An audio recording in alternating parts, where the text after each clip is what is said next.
Hello, church family. This past Sunday, in keeping with long-standing tradition, Mike helped us to continue to think about what it means to pursue ethnic and racial equity and justice as a part of the gospel, as a part of our Christian commitment. Well, this one Sunday is only a piece of our efforts to live out this aspect of the kingdom of God. This past summer, you may know, many in our church family took advantage of an opportunity to join together in reading the book, The Color of Compromise. And recently, I had a chance to catch up with about 4 people who were a part of those groups and just ask them a little bit about their experience, what they learned, what was encouraging to them. I recorded our time together on Zoom and that conversation in hopes that it will be encouraging to you. There may be some Zoom stutters to work through in the recording, but I promise it's worth it. And so hopefully you will enjoy these next number of minutes as you hear a little bit about what it looks like to continue to learn, to continue to grow, and want to live out God's heart.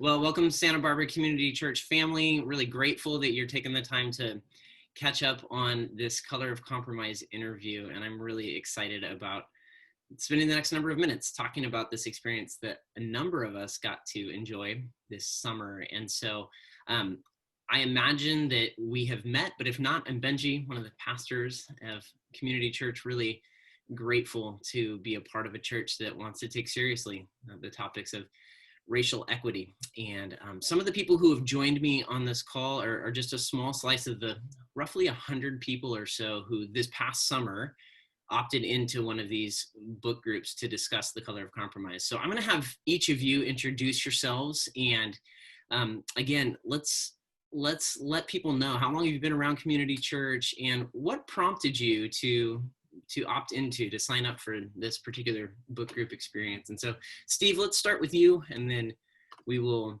go around the circle. I don't actually know what the circle looks like on your screen, but we can figure it out as we go along. Great. Thanks, Benji. Yes, Steve Baker. My wife and I and our family, we've been coming to Santa Barbara Community Church since 2005. So I guess we're in our 16th year thus far, and family has grown up. So it's just 2 of us that are now. It's a subject that has been an interest of mine. I think that when I think of my Christian faith, I think I recall a book a number of years ago I read about talking about our Christian faith as an ethical faith, and it seems like this is a classic area in which we can our behavior can be lived out and evidenced, and so just thought it'd be great to take a deeper dive. And I think what was particularly most motivating was the opportunity to read it within community, read it with others, and we had a tremendous group, and so but that was really the motivation for me. My name is Jackie Pavan. I have been going to community for about 8 years. My husband Aldos joined a few years ago when we started dating. And so now we both attend. My motivation for reading this book and joining a book group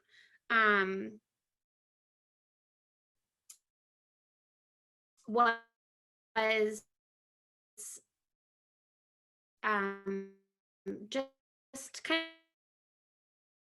of my part in all of it, and a certain part of my identity as a Christian. And so I felt as a Christian that I wanted to really dig into what that looked like and how to be more active in that as a Christian. And this was a well-timed opportunity to do some of that internal work myself, but to do some of that work in community with others and to have that conversation with other people, to hear others' experiences and to kind of work out some of our um, our ideas about things together. And I felt like that was really a unique opportunity, and I felt like was much greater than just reading the book on my own. Mm, great. Am I next? I don't know. Sure. I could go next. Yeah. So I'm Erin Nurstad. Most of you probably don't know me because I'm still relatively new to the church. I've been going to Santa Barbara Community now for about 3 years, which in Santa Barbara terms still makes me a newbie. And so that actually is directly correlated to why I wanted to join this book group. And actually, I was a member of the predecessor to this round. Last year, a group of people got together and read the book, the title of which I'm totally forgetting right now. Help me out. The third option. The third option. Thank you. Yeah. Great book, great conversation. I'm just really interested in meeting people in my new home in Santa Barbara who are also interested in thinking about issues of racial justice. And so for me, I'm very much a learner in the issue more broadly, but also kind of what that looks like in Santa Barbara. And so, and in this church in particular, I moved here from the south side of Chicago, so very different landscape than the one I find myself in now. So yeah, it was a great opportunity to meet new people who want to think through these issues together. And also, I really don't know a lot about the history of the church in America generally, and also specifically the history of the church in America with regard to racism and the compromises with racism that are outlined in the book. So wanted to learn more about that. Yeah, great. That's me. I'm Eric Hansen. I've been at Santa Barbara Community Church for, I think, 13 years-ish total. And I decided to sign up for this book group. I guess just galvanized after the death of George Floyd.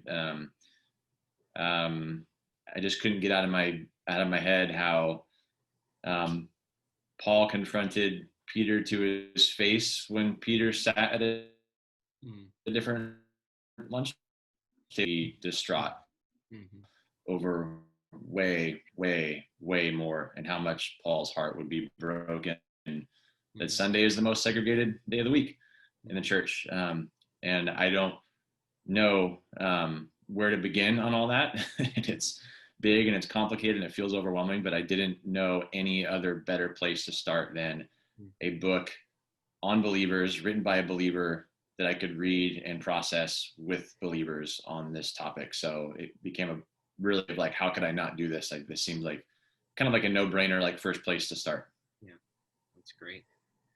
Yeah, and I had the privilege of leading a group myself, and so again, like many of you stated, just the value of reading this in community, hearing other people's experiences, benefiting from perspectives and life stories that aren't my own, and just found the whole thing. While there were parts of the book that I found really brought me up short, and in even some things I thought, I don't know that particular suggestion would work in our context. That being said, just to hear validation from others who say, oh yeah, I've lived that, I've experienced that, or I've seen that, was really valuable for me. And so that, I guess, kind of even broaches into one of the things I'd love to hear from each of you, and we don't have to go in the same order every time. So thank you for introducing yourselves. But what did you learn or discover in this process, and as you discussed in your group? Yeah, what would you learn? What'd you discover as you made your way through this book and maybe in conversation with others?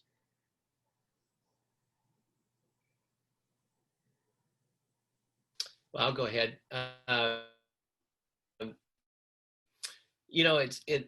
book I thought did a very good job in the sense of the history, and I think I knew a bit about that, but it was just a reminder of just the how and how sad it is that Christians through the centuries in so many different ways, and specifically this way, have not lived out their what I believe is the Christian faith. And then I'm also reminded, there was a quote that I read connected to, I think it was Danish philosopher Søren Kierkegaard talked about sin. And when we talk about our sin, we're subjective. When we're talking about other people's sin, we're objective. And I thought of that as I was reading this book. I think I came across that quote while I was in it, because I was thinking of looking at the history, thinking very objectively, oh my word, that's just awful what took place. And Tisby does a pretty good job of bringing a lot of examples there that are horrifying. And then as he got into more current time, I was like, well, let's, I think there's some ways to kind of look at this, Jamar. Let's, a little bit more subjective as it comes into my time period. So that brings up, I think for me, some of the complexity of this. And yet being also learning of some of the pain that's going on right now. Because I think, though I've seen in the newspaper articles, et cetera, of different things, like, whoa, that's terrible, through the decades, I've often looked upon racial justice issues as being, hey, that was MLK, Rosa Parks, got a lot of things resolved. Yeah, there's still problems, but so I think what I've learned is, wow, this is, and I've been learning that not just from this book, Brian Stevenson's book, Just Mercy, was also very helpful. And while there's a lot of stuff going on currently, and also another thing learned, just the delicateness of this subject. And I mean, with some of the conversations I've had with dear friends, and just even within our evangelical church, some of the people having some serious concerns about how to address this and talk about this, and I've doesn't seem to be right, trying to find good, but yeah. So those are some of the things that I think I've learned, which makes me, I think, feel like I need to continue to engage in this. And also is reminded how I need to find ways of trying, not just an intellectual exercise, what are ways, and this is definitely a growth area for me, ways that I can live this out beyond reading and all those things, which I think are important, but what are ways that I can practically be engaged within my community here? And that's something that's still trying to figure out.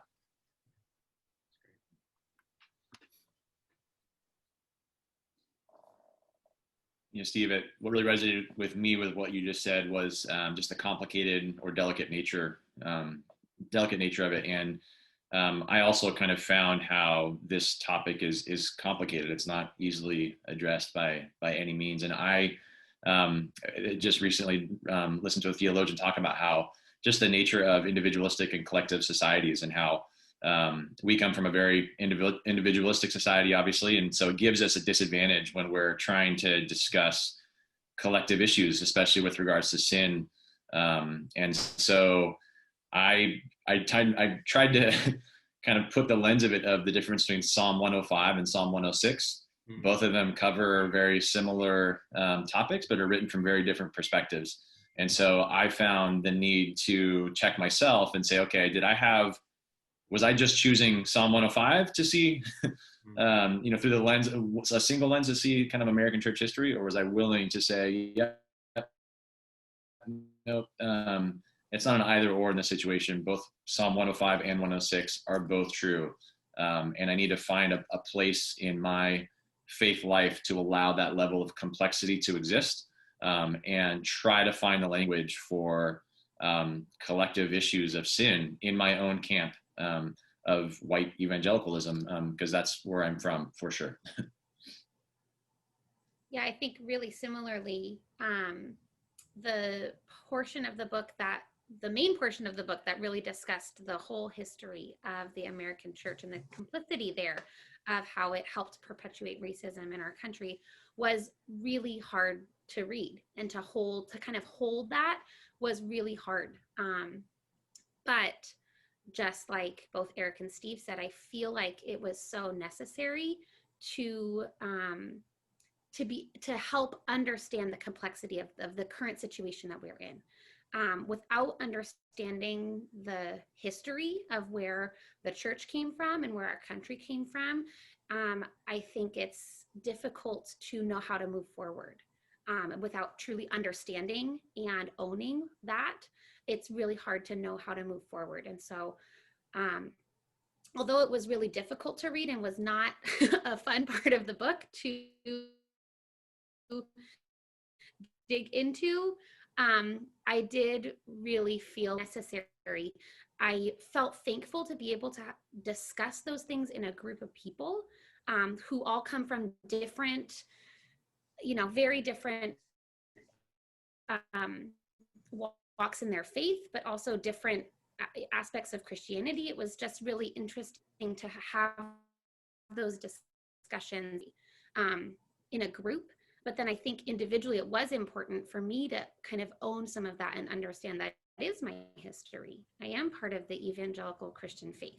And so how can I own that and also understand the complexity of the current situation and then know how to step forward.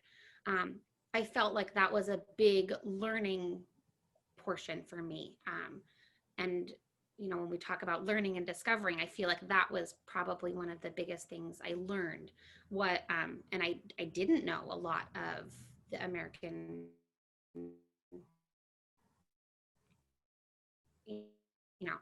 American church. Yeah, and I think that was just really important. I agree, I might not have agreed with all of the recommendations of how to step forward towards the end of the book, but I do really appreciate the time that was taken to dig into the history of it, because I think it was a really important starting place. And thankful also to discuss it with other people. It was really hard to kind of reconcile it in my own mind, but as we were able to discuss it and verbalize it, we were still not okay with it, but it was really good to kind of process it together. I think one of the things that I learned from this book, and that I also heard people in my group talk about, was actually just thinking about this idea of compromise. And so generally when I think about have to compromise with people to reach a resolution, but actually looking through this history that Tisby presents, I think we were all really startled by the compromises that Christians made in the past that made slavery possible and that made racism possible, that were done in order to further a different goal that sometimes appeared to them to be more noble and so therefore worth a compromise. I remember talking about one example with a group about how when George Whitefield came to Georgia, it was originally set up as a free state, but then he was founding this orphanage and didn't have enough money for it. And so then he acquired this plantation and acquired slaves, and then ended up lobbying for slavery to be able to take place in Georgia. It's like, wow, that's awful, and really confronting that history, that we are living the legacy of that history, and all sorts of actions like that. And we all collectively in the group wondered, what are we compromising on right now? And it's troubling. It's really troubling to think about, like, where am I compromising? What does that look like for me right now in 2021? What am I doing? So that was one of I think the framing of the book was really helpful, not just in the history, but actually framing it in that way of compromises. And so that was great. I think also what I learned, just like the rest of you, is that not everyone in my group had the same perspective or the same orientation toward these issues. Not everyone believed that systemic racism was an issue. And so it was really an interesting opportunity to be able to talk through these things with a group of people who I think were members of the group because they were willing to make the commitment to work on talking about difficult issues together. And so that was really great and enabled it to be a good learning experience for me. Yeah, I think similar to each of you, I think the narrative that many of us have been taught, that highlights sort of the racist ideology and the pervasiveness of racist ideology in the American experiment, usually focuses on one or two eras and doesn't necessarily always highlight how pervasive racism has been in our American history, and especially the ways that the decisions of previous generations will naturally continue to have implications into the future. And I think sometimes it's easy to compartmentalize, like Steve indicated, and think, oh, well, that was an issue that got resolved in the late 60s in these ways. And while it may be true that great progress has been made in certain eras, it doesn't, in fact, mean that there isn't still work to do, and implications of decisions even a couple 100, 300 years, 400 years earlier.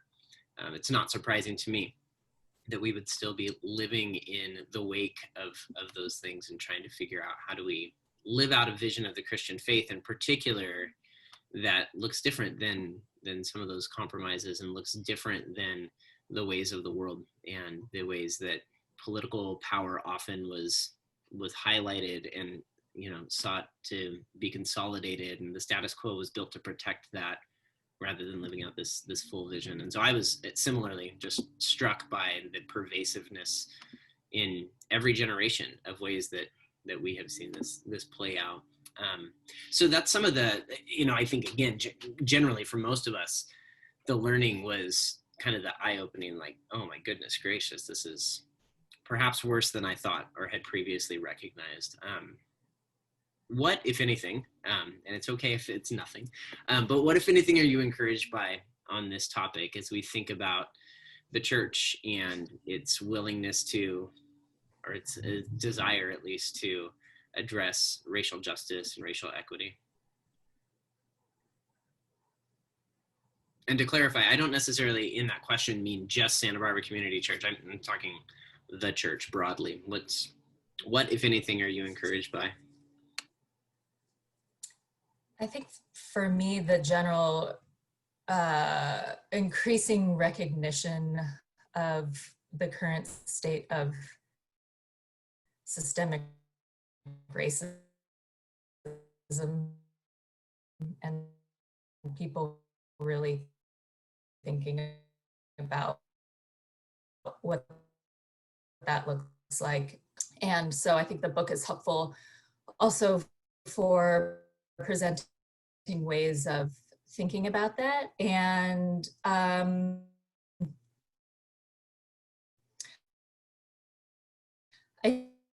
do feel encouraged that so many people signed up.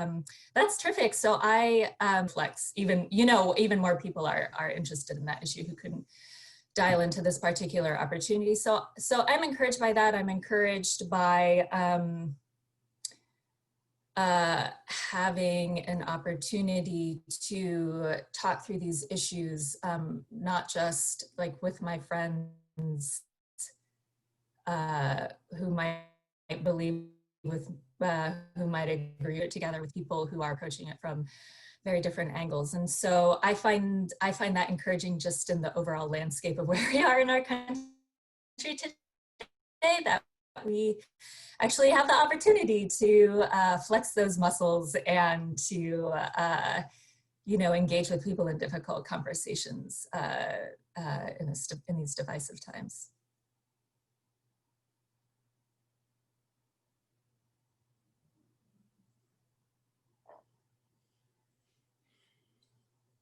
Whoops, I think I was on mute. For me, two things kind of came up. What encouraged historically, just reflecting back to think of the witness of the Black church in the midst of such great oppression, that God was at work. God somehow, and God's sovereignty, providence, people were being drawn to himself, even though the way the Christian faith was maybe being dominantly displayed was so much opposite of what they understood and and somehow the Holy Spirit was our church just historically is an encouragement to me as I reflect on God's work in history. Currently, is similar to what Aaron shared. Good people that are engaging in this topic, and a lot of good people for years have been engaged in this topic. I was particularly encouraged a study led by John Perkins and Brian Stevenson. That was, I think, it was post George Floyd's death in June, I think. And John Perkins is somebody that I've had high regard for a number of decades, his ministry in Mississippi and Pasadena. And Brian Stevenson is somebody I've got high regard for more in recent years. And just to see the mutual respect, Brian Stevenson was deeply a John Perkins example, and to see them encouraging each other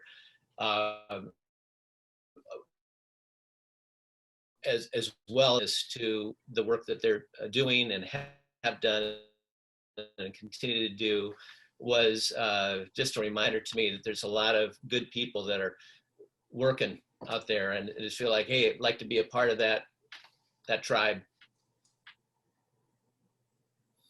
I think similarly, I was encouraged by kind of the bigger church's recognition of it. I think that's kind of the first step, is recognizing that this is actually an issue that we have to do something about. And I feel really encouraged by that. And I do feel encouraged by the opportunity we had this summer. I felt, you know, I really felt like I was feeling the need to do some of my own work with this, and I was just thankful that our church provided the opportunity to also dive into that work with a Christian perspective. I thought that was unique, bigger national church recognizing it, but that our own church was also recognizing and then doing something, taking some sort of something that has just been encouraging in general to me also is just really thinking about how our God is a God of justice. Our God does want to bring justice forward, and that he is concerned about justice for all. He is concerned, and he fights and protects the oppressed. He wants to see all the unseen. And those things just have been really kind of weighing on me, and just really sitting with me that it is not my problem to solve. I do have an action and a step in it, but God does carry the responsibility for all that. And doesn't excuse me from anything, but I get to walk alongside God in seeking justice, that too, and he calls us into that work. So that's been also just encouraging to me. Yeah, my encouragement kind of fell along those lines of the recognition as well. In many ways, I felt like what Tisby did was he just followed right in line with the prophetic tradition that we find in the Bible. The biblical narrative does not pull any punches. It is highly critical story of the beginning of a monarchy and all other sorts of things. These characters are far from flawless. And I felt like when I was reading what he was describing about George Whitefield and other characters, I felt like, oh, I've had a very naive view of my history. And so I felt like the only way forward was kind of blends them into a more accurate perspective going forward that I think fits more into a biblical understanding of the history. And then kind of, the greatest point is that all this issue is God's territory. His vision for humanity began with unity and diversity, with male and female, and it ends with every tribe, tongue, and nation And until that point, until we see it to come to full fruition, we have the power of the Spirit and each other to hopefully see manifest in the present what is to come in the future when he returns. So I'm very, very hopeful that in the end it works out. Yeah, similar to what many of you have said, I was oddly encouraged to, like Eric was saying, to discover that that my history was naive, because if the people in our history were not complex, then the complexity I find in my own heart would be that much more troubling. We should not be surprised when even the best efforts of those that were trying to fear God are also mixed with all kinds of unexamined, uncritical things. I think for me, what was fascinating is to put those alongside compromises that were very examined and very made very awarely, and that's the troubling piece, but right alongside the encouraging piece. And I have to agree with Steve. For me, as I read the book, I just kind of marveled at the preservation of the Black church and the idea that we have a lot to learn, actually, from a group of people who have faithfully pursued Jesus in the face of outright oppression, outright discrimination and injustice. And yeah, I think the American church has a lot to learn from that. And to the degree that we want to have an effective witness in post-Christian America, I think those of us that have not walked those roads of suffering and paying the cost for allegiance to Jesus probably have a lot to learn from those whose whole history of faith, at least in the American context, has been marked by that. So I agree. I'm very encouraged by that, and also challenged to think, okay, then what does it look like to not just pay lip service to that, but to actually become somebody who's learning from that and putting myself in proximity with those who might be able to teach me more about that. Which brings me actually to the next question. I'm actually going to combine a couple of questions, and I'd love to know, what might next steps look like for you as an individual as you think about this, and what would you encourage others how would you encourage others who want to grow in their own awareness, maybe their own role as an activist along these lines? So yeah, kind of a two-part question. What might next steps look like for you as an individual, and how would you encourage others?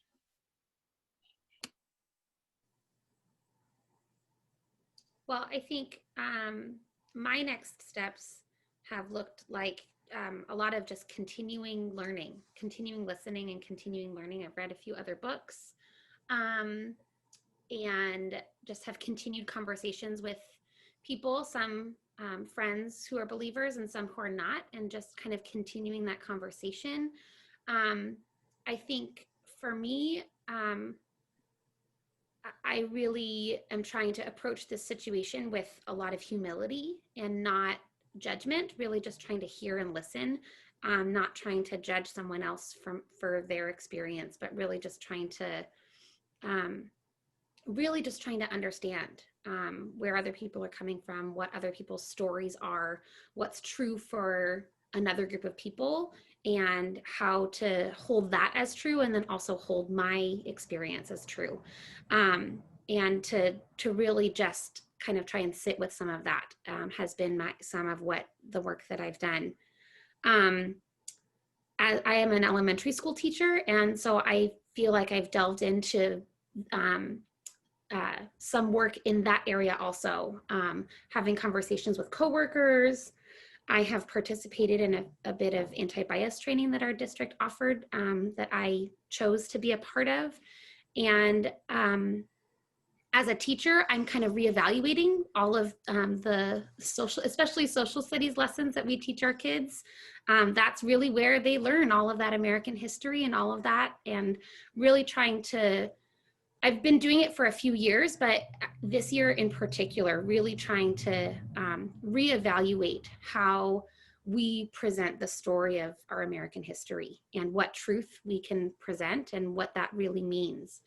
And then I think in that same lens, I'm also just doing a lot of reevaluating of other areas of my life, reevaluating the way I see different things I'm involved with, or just the way I see different people, or just doing a lot of reevaluating. I feel like that's, I'm just seeing a lot of things through a different pair of glasses, and just kind of reevaluating lots of things. Something that I just encourage other people is some of those same things, to really approach it with humility, and not judgment, which can be hard, but to really just try and intentionally look at a conversation with humility, and to just also be a learner and a listener. I feel like that's such an important first step, is really just to do that learning and listening. Something that I've heard and that I've just kind of kept in my mind is, once you know better, to do better. And that doesn't mean that, you change everything about your life, but to make those little changes and those little steps moving forward. And I feel like that's been true for me, that once this really kind of opened up and became such a reality for me, that I couldn't not say something, or I couldn't not do something, because I felt like I held the responsibility to do better, because I knew better. And then the last one, in the book, he ends with the encouragement to be brave and courageous. And I think that is also really part of it. Some conversations are really hard, and some decisions are really hard, but just to be brave and courageous, and to know that God is working alongside you too.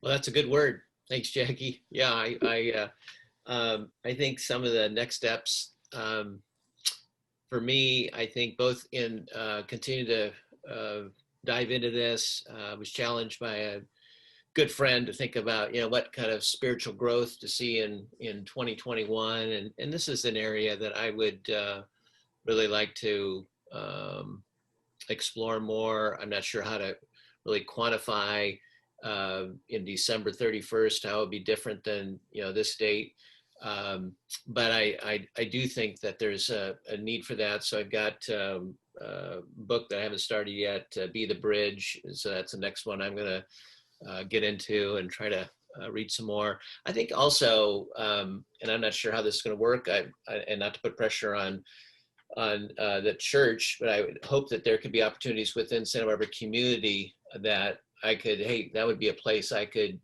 engage with, that would be a way of living this out a bit. And because I think that, again, like I mentioned earlier, not just have an intellectual exercise, but to try to live this out in ways within my community where I live, and how that can look. I'm not exactly sure, but that would be a growth area. And I think an encouragement would be to others that, hey, I think this is something pretty important.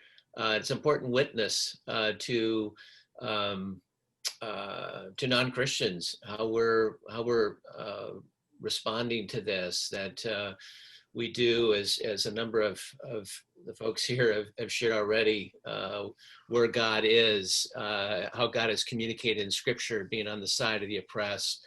Let's make sure we're on the right side.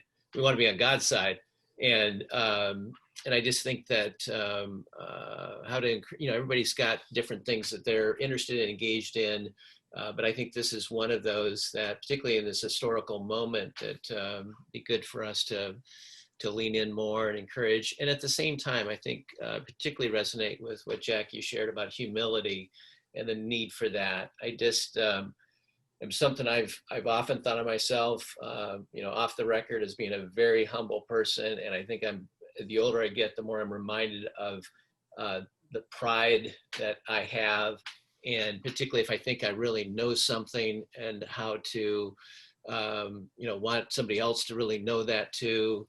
and how, it sure doesn't work to, for me, if somebody's just, jamming something down my throat or whatever. So how to do that in a humble way, how to be a good listener, and yet still be strong and courageous, have conviction. And so that's where we need the Holy Spirit, I think, big time. And so, yeah, those are some of the thoughts I have there. Well, I can jump in. I think for me, I'm just continuing to embark on a process of education. And so continuing to learn and read and listen to podcasts and learning more about different theologies. And so I'm really looking forward to continuing that journey. I think that journey is one that hopefully I will engage in until I'm done on this earth. And so I'm looking forward to continuing down that path of self-education. And in terms of sort of what to do with that information, I also need to learn more about what's happening here in Santa Barbara in terms of there are people already doing this work of pursuing racial reconciliation and justice in this community. And I would like to learn what they're doing and where they need help, and so that I can come alongside them. I think it would be really terrific if I had the support in doing that work from other people in our church community, because it feels overwhelming for me as an individual to do that work, but I would love to partner with some people and just learn about what's already going on. No need to create something, new when people are already doing this work. So yeah, so want to continue to be a learner. And really, I think now, having participated in two of these groups, the second one now, I do feel like now we're kind of in a place where we can start thinking about maybe some stuff that we might want to do together as a church. But I do think that the conversations still need to continue happening, just like I want to always continue to be learning myself. I really think it's important to continue to provide opportunities for the whole church to engage and be educated, so that it doesn't become some people are off doing this thing and other people don't really know what this thing is about. And so I think that's also important. Yeah, I'm like ditto to everything you just said, Aaron. I've just, it's like learning is so crucial. I'm a coach, and so I know that the time away from practice, or the time away from learning skills is almost in some ways more valuable than the time you're actually at practice. Like the more you think about it and analyze what you did there is invaluable. And I feel like the more that I can continue to learn, and the more that I can think out the implications of the gospel in this area, in community with others, continuously, that's I feel like is the first step. In terms of action, I think, again, just trying to figure out what's already happening. Why would I try to reinvent the wheel? It's silly to try to do that. So I think just trying to learn from others continuously. But in terms of in encouragement to others, I would just, very practically speaking, encourage people to cling to two phrases. One is tell me more and help me understand. I say that from my own personal experience. In my early to mid 20s, I remember doing a study guide at a different church, and I completely wrote off a pastor. I thought I had him pegged for this and that because of the terms he was using, and I was so confident in myself that I knew exactly what he meant, and he was just way off base. And then I just happened to stumble into a YouTube video that was this pastor and several other pastors discussing the very subject matter that I had written this person off with. And lo and behold, I was extremely humbled, because I got to hear from the person themselves that what they actually meant by those terms, and it was completely different than what I thought. And in fact, it was exactly what I believed, just with different terminology. And then I ended up being encouraged by this person's ministry since then, and that was Timothy Keller. And just to give you an idea, like that, I was when Tisby talks about the evangelical conservative Christians in Southern California, that was my tribe. So that was, I would have been one of those groups very easily that would have written off his entire book as communism or socialism right off the bat, just because of a few simple words. And so I've just encouraged people to be patient, to, ask, tell me more, help me understand in community. And you might find out that people actually mean different things than what you think they mean. And sometimes we're just processing out loud. We don't always have the exact definitions of things. And I think we need to allow people space to process imperfectly, and to engage and learn together. So good. Thanks, all of you. As so many of you already mentioned, I've done a lot of reading on this topic and engaging books that approach these topics from really different perspectives, as Eric alluded to. I've tried to be really disciplined to not just read from a single viewpoint and a single stream, and wanting to, for myself, to continue learning as a next step. I've also been really humbled, perhaps, and privileged to be able to lean into some relationships that I have that of people whose experience is really different than mine, and to be able to hear them tell their stories, to maybe even begin to reinterpret shared experiences through a different lens has been really, really helpful for me as a next step. Because similarly, I don't want this to simply be a cognitive endeavor where I gain additional knowledge and different terminology. I really want this topic to engage my heart because I believe it matters to God's heart. And I would, again, encourage similar humble listening.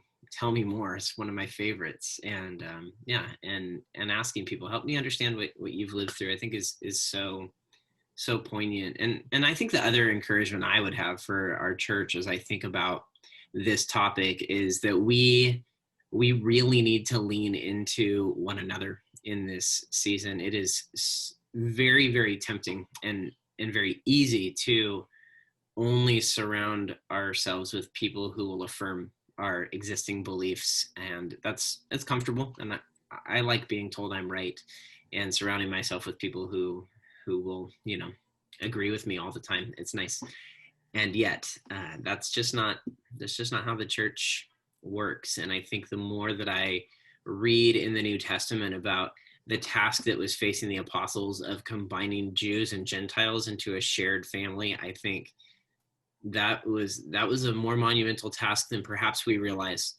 And it encourages me that it's not beyond even our current state of polarization, the task of living out a unified vision for being church together. So that'd be my encouragement too. But that can't happen if we refuse to step toward one another. That can't happen if we are only living within circles that are ready to affirm us at every turn and not challenge our thinking. And that doesn't mean we have to agree with everything that comes to us, but it does mean that our faith requires us to be critical thinkers, but not only critical thinkers, also those whose hearts are engaged and ready to learn. So, well, any final thoughts, any final things you'd want to say to your church family and my mom, who's the other person that's going to watch this, I'm sure. What's the next book we're all going to read together? Oh, that's a great question. That's the big reveal. That's coming in. Yeah. In March or something, right? Yeah, that's a great question. And I know a lot of us have read a lot of good things, even, over the last number of months. And so there's some good conversations around that very topic, Aaron.